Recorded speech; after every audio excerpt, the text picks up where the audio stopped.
नमस्कार विद्यार्थी मित्रांनो, चालू घडामोडी या विषयावरील काही महत्त्वाचे प्रश्न आपण आजच्या आपल्या व्हिडिओमध्ये बघणार आहोत. त्यामध्ये सर्वात पहिला प्रश्न, 29 कामगार कायद्याचे 4 श्रम संहितेमध्ये एकत्रीकरण कधी जाहीर करण्यात आलेले आहे? म्हणजे सिम्पली कॉन्सेप्ट काय आहे की पहिले बघितलं तर 29 कायदे होते. आता या 29 कायद्याला बघितलं 4 श्रम संहितेमध्ये काय केलेलं आहे, कन्वर्ट केलेलं आहे. तर हे कधी केलेलं आहे किंवा कधी जाहीर केलेलं आहे ती तारीख तुम्हाला विचारलेली आहे. त्याचा आन्सर इथे बघितलं तर ऑप्शन क्रमांक बी, म्हणजे कधी बघितलं तर 21 नोव्हेंबर 2025 रोजी. महत्त्वाचा पॉईंट आहे, नोट करून राहू द्या. यावरचं एक्सप्लेनेशन बघू. आता हे 4 कायदे कोणते, यामध्ये एक इंटरेस्टिंग गोष्ट आहे. या 4पैकी बघितलं तर एक जो पहिल्या क्रमांकाचा आहे, वेतन संहिता, हा 2019चा आहे. आणि बाकीचे तिन्ही पण बघितलं तर 2020चे आहे. त्यामध्ये पहिला आहे औद्योगिक संबंध संहिता 2020, संबंध संहिता. नेक्स्ट आहे बघा सामाजिक सुरक्षा संहिता 2020, व्यावसायिक सुरक्षा, आरोग्य आणि कामाच्या परिस्थितीची संहिता 2020. म्हणजे हाच पॉईंट इथे महत्त्वाचा आहे की दिनांक पण लक्षात ठेवा मुलांनो. जेव्हा आपण राज्यसेवा किंवा कंबाईनचा अभ्यास करतो तर आपल्याला प्रश्न दोन पद्धतीने विचारू शकतात. एक बघितलं वन लायनर किंवा दुसरा मल्टी लायनर. मल्टी लायनरमध्ये आला तर हे पॉईंट कव्हर करणं आपल्याला गरजेचं आहे. पुढचा प्रश्न बघू. पुढचा प्रश्न मुलांना बघितला तर निवडणुकी संदर्भातला आहे. जो बिहार विधानसभा निवडणूक 2025 एकूण किती टप्प्यात घेण्यात आलेली आहे? आता टप्पा का बरं मुलांना बघितलं तर या पहिले MPSCने टप्प्यावर प्रश्न विचारलेला आहे. म्हणजे 2019च्या ज्या लोकसभा निवडणूक होत्या या एकूण किती टप्प्यात झालेल्या आहे.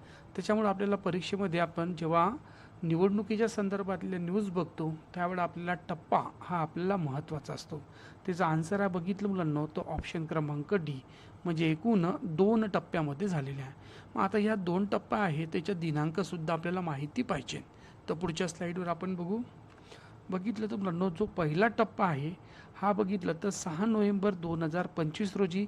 यामध्ये बघितलं तर 121 मतदारसंघामध्ये निवडणूक झाली होती. दुसरा टप्पा मुलांना बघितलं तर 11 नोव्हेंबर 2025 आणि एकूण बघितलं तर 122 मतदारसंघामध्ये ही निवडणूक झाली होती. आता आपण बघा बिहारचा निवडणुकीचा अभ्यास बघितलं तर एवढे 2च पॉईंट आपण लक्ष ठेवायला पाहिजे का, तर नाही. इथं पहिली गोष्ट मुलांना एकूण जागा किती आहे बघितलं तर 243 आहे. आणि यांना आवश्यक बहुमत किती लागते मुलांना बघितलं तर 122. म्हणजे लक्षात ठेवायचं मुलांना की 243पेक्षा 243 पैकी 122 जागा मिळेल तो सरकार स्थापन करू शकतो. याचा निकाल कधी होता मुलांना बघितलं तर 14 नोव्हेंबर 2025 रोजी.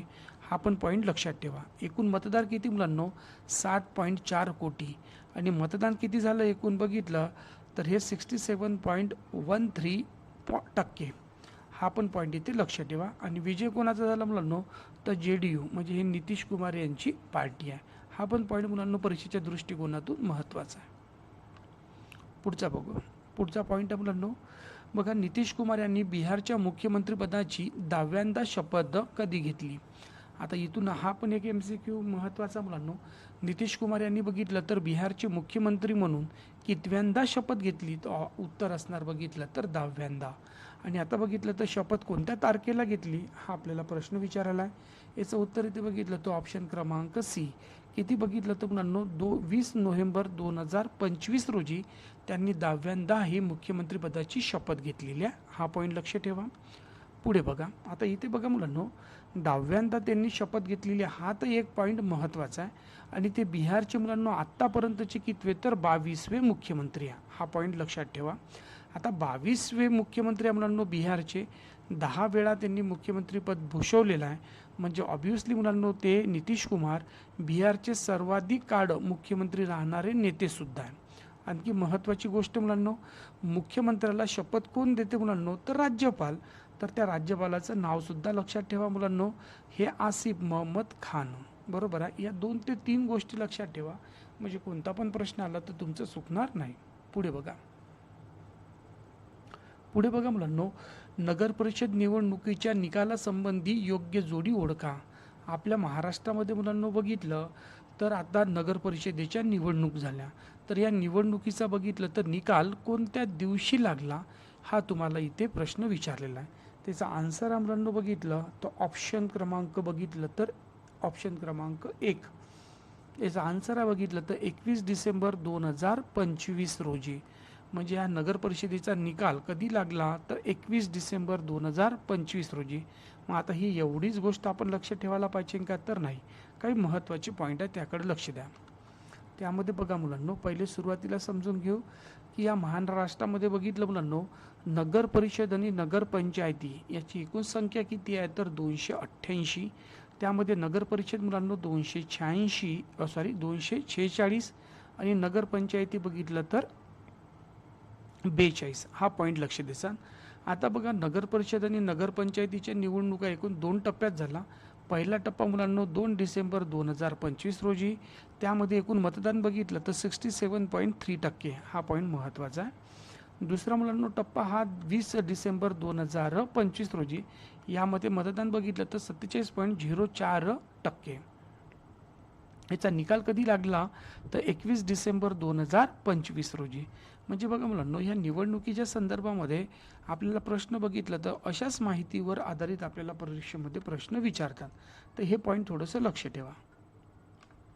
पुढे बघा, पुढचा पॉईंट आहे मुलांनो बघितलं, नुमालीगड रिफायनरी लिमिटेड कोणत्या राज्यात स्थित आहे. आता हा प्रश्न मी थोडासा वेगळ्या पद्धतीने घेतला. आता न्यूज तुम्ही बघसाल तर न्यूज ही वेगळी आहे आणि प्रश्न मी थोड्याशा वेगळ्या पद्धतीने गेला. आता हे रिफायनरी लिमिटेड म्हणजे ही कंपनी असते मुलांनो, जसं बघितलं तर ऑइल रिफायनरी वगैरे नसते का, म्हणजे बघितलं तर जे कच्चं तेल असते, कच्च्या तेलापासून पेट्रोल तयार करणे, डिझेल तयार करणे, या सर्व गोष्टी कुठं होत असते बघितलं तर रिफायनरीमध्ये. आता ह्या रिफायनरी कोणत्या राज्यात स्थित आहे हे तुम्हाला प्रश्नाचं उत्तर द्यायचं आहे.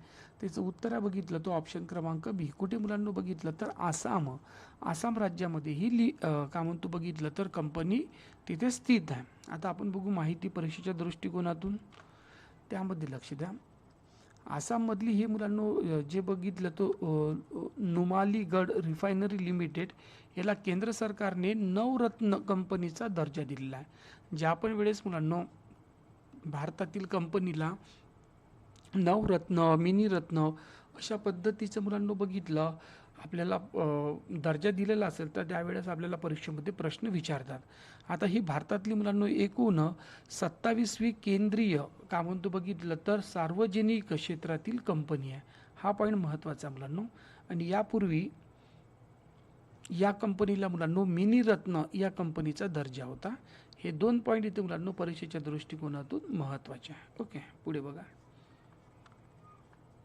पुढचा बघितला, पुढचा प्रश्न आपल्याला बघितला, भारतीय संविधानाचे बघितलं तर संताली भाषेतील अधिकृत प्रकाशन कधी करण्यात आले. म्हणजे बघा मुलांनो, आपल्या भाषेतलं आपलं जे संविधान आहे हे संविधान बघितलं तर मुलांनो मराठी, इंग्रजी असं भाषा असते, तशी ही भाषा मुलांनो संताली या भाषेमध्ये आपण काय केलेलं आपलं संविधान प्रकाशित केलेलं आहे.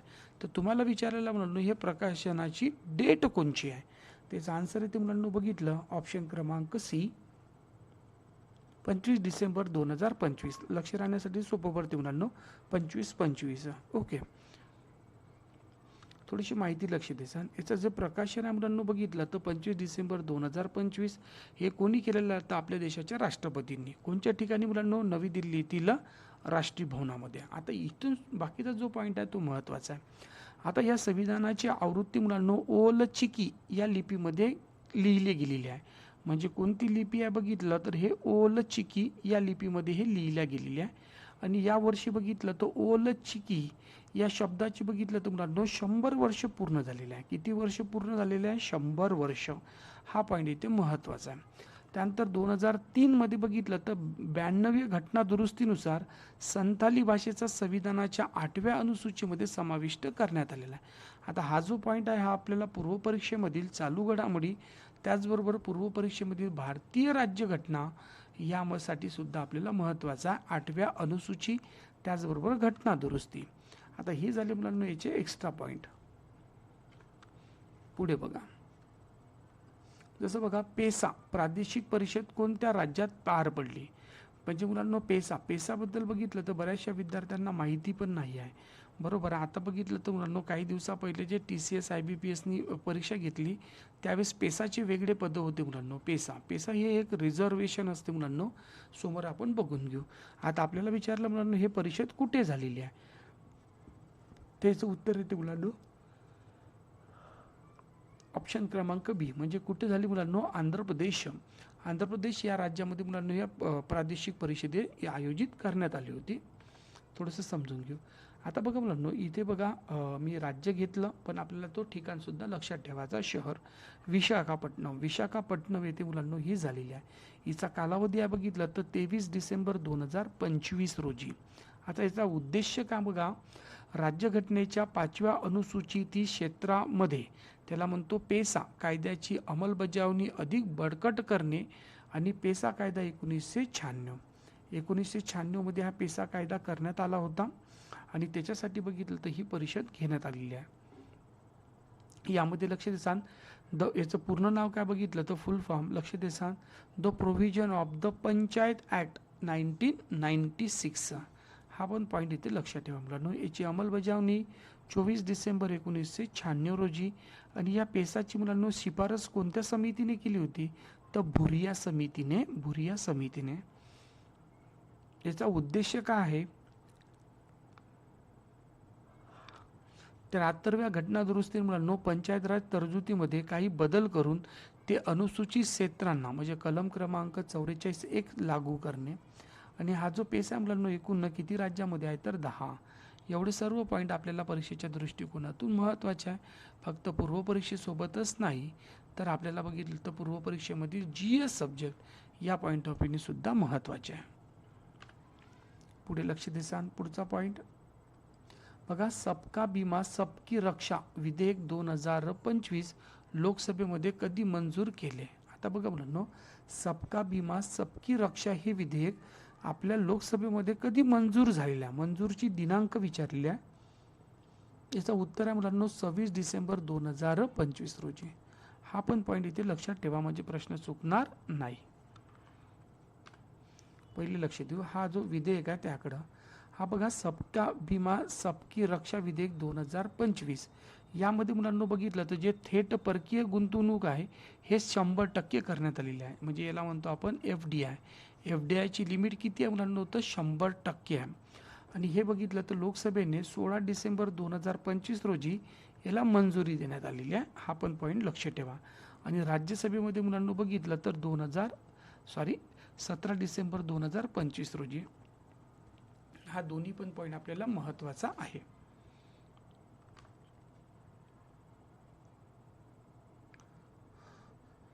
आजच्या दिवस मुलांना आपण बघितलं तर एकूण 8 प्रश्न घेतले. आणखी आपण बघितलं तर या टाईपच्या प्रश्नासाठी मुलांना आपल्या चॅनलला तुम्ही सबस्क्राईब करून राहू द्या. ओके चला, thank you very much, take care.